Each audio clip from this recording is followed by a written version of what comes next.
What up, what up? It's your boy Jabungu. Say it with me. Ja Boom Goo. And I want to start off by thanking y'all for tuning in.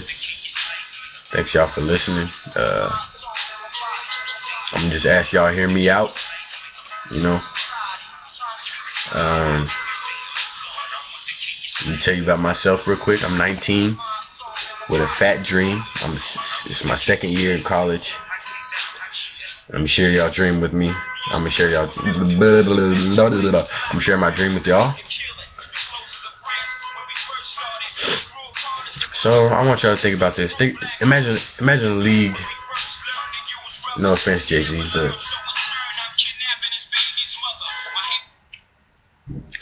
imagine a basketball league in which players did not play for money.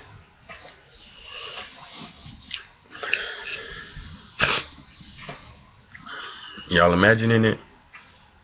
Y'all probably not imagining it. Imagine a league in which players did not play for money. A basketball league.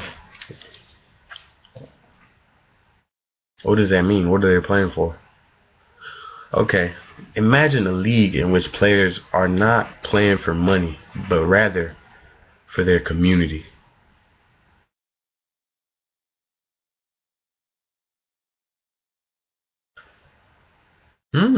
Sounds nice, huh? Or you didn't really think about it? Alright, so, okay, let me tell you something. Freshman year in college, I had a history teacher, and she was constantly talking about the dynastic cycle. Some call the dynastic cycle. It's pretty much, it means once a new ruler's in, a new dynasty begins.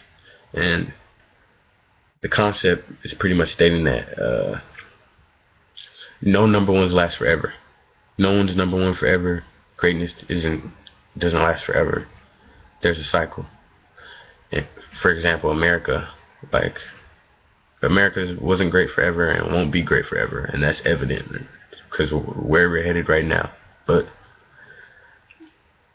the dynastic cycle applies to everything: music, hip hop, sports, corporations, just everything. I say that to say this. I feel like the NBA is definitely past its prime. The NBA is past its glory days. And let me tell you why. The main number one reason is the greed. The level of greed in the NBA is at an all-time high. Nowadays, when a player decides not to play for the money, for example, Dirk, it's like a shocker, you know? People are like, what a good guy, you know?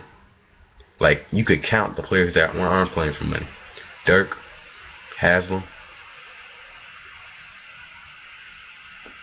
Everybody else is asking for stacks. For example, James Harden. That nigga deuced out at a OKC. Who wouldn't want to see James Harden, Russell Westbrook, and KD? Besides every other team in the league. Who wouldn't want to see them on one team? Nobody. Especially, you know, James Harden wants to play with them. Those are his niggas. Anyways, so it's just showing. It goes to show you that money is just has run the league amok, and that's evident in even last season, the lockout. Us as fans almost didn't have any games to watch because players and coaches and owners couldn't come to a financial agreement. We almost missed a whole season because of money. Money. It's like a piece of paper money. I don't know about y'all, but that's not what that is to me. And that sets off some alarms in my head, because it's like, okay, So everyone's in it for money, apparently. If y'all aren't giving and they're not giving, you know, and honestly, it's not the players who are. That's not where it starts. It starts with the owners. It starts above that, being greedy, and it just trickles on down.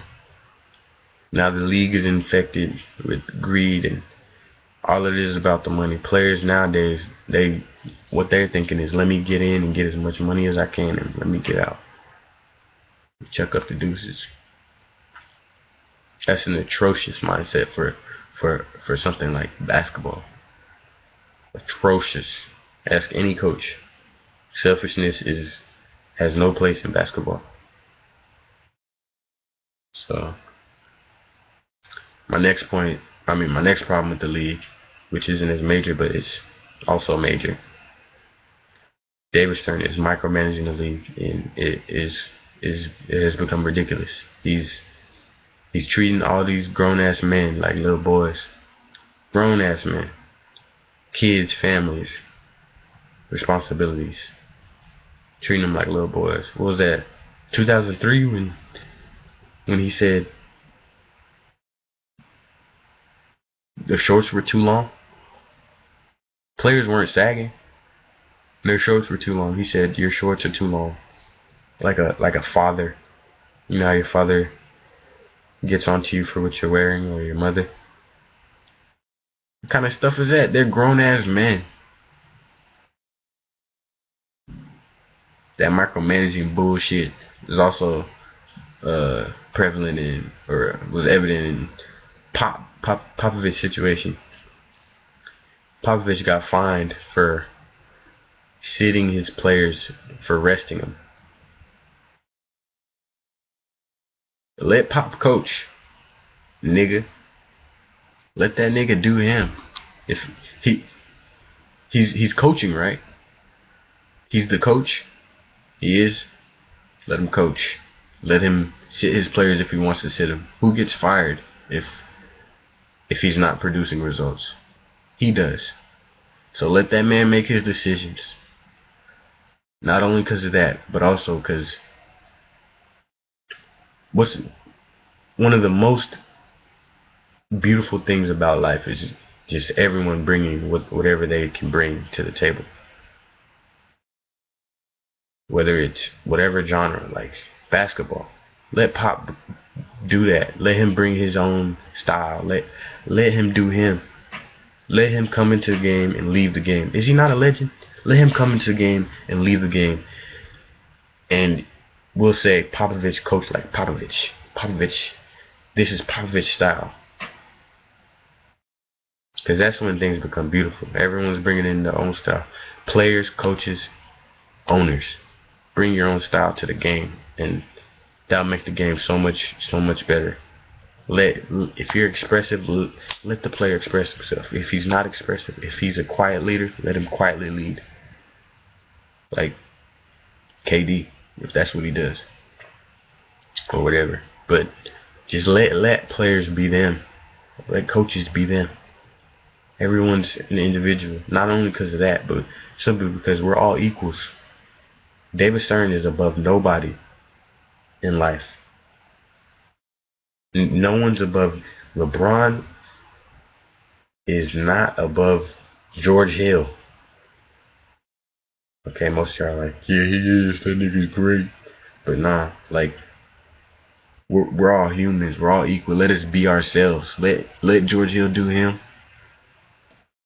Let LeBron do him. Let Brandon Jennings do him. Let them be them, you know? And that's what makes it great. So there's that, and then there's the softness in the league, which is a whole nother topic. The softness is at a ridiculous level. Like, if there was a softness meter, it would be broken right now. It is WNBA soft. The WNBA might be tougher than the NBA, and that's just, I don't know about y'all, but as a man, that's a slap in the face. Don't you ever slap me again. Alright. So Softness is ridiculous level with all these technicals and these fouls and these. He wants them to shut up. He wants them to shut up and play like some damn androids. But that's not what basketball is. So the softness has got to go. In my league, in the league I have in my mind, there's no softness. It's toughness. There's a whole bunch of David Wests. And I'm not saying you have to be whatever, but you don't need to be in someone's face hitting them in the chin, but you're not flopping, you're not doing all that silly female stuff. I apologize, females, but anyways, so then there's let me tell you a bit about my league, the league I have in my mind. In my league, there's a imagine a not a mandatory, but an incentive for the players to get bachelor's degrees. As in, once you get your bachelor's degree, your pay goes up. Your pay goes up, and kind of like a certification. They're like, okay, he has a bachelor's degree also, so why does he get paid more? Okay, let's take Carmelo Anthony for example. He's got Baltimore on his jersey, playing for his city Saturday night. He's playing against another local team. He kills them. They win by whatever. Monday comes, he's out in the community, and he's with his finance degree out in the world, in his city, looking for other people, other youth who are aspiring business majors, mentoring them, keeping them on the right, or showing them the path. And you know they're going to listen, because what kid's not going to listen to Carmelo Anthony? So, okay, he's mentored 4 kids this week, or this year, and they've all like stayed on the path.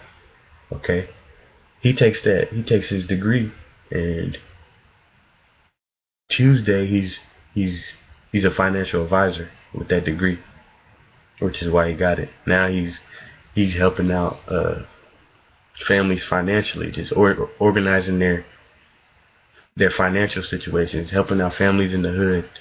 Now they're getting some help from him too. What does that mean? Now they're supporting him. They're going to the games, which aren't overly priced. They're going to the games, they're watching him, and he's balling. Just giving his soul to them, playing for Baltimore. And they're like, okay, so now he helps out them families. He's helping out. Now he's using that degree, and he's helping out his teammates. Amari Stoudemire is like, yo, Melo's my financial advisor.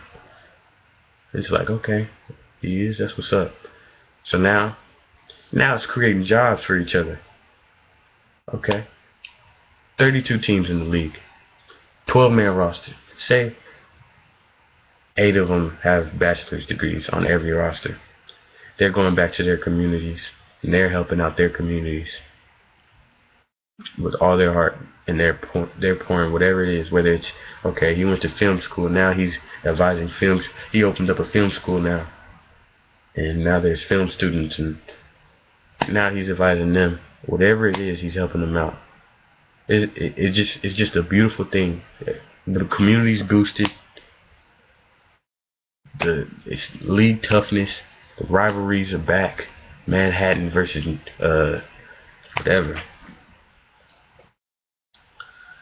You got players retiring, not knowing what's next. Now they're broadcasters. Bump that. Now you go open up a camp for some youth. Show them what's up. Teach them some things so they can play for their city and become, a model citizen or whatever. Okay? It's just a beautiful cycle. Now you got everybody with degrees in that city, or a lot more at least. Now your adoptive cities.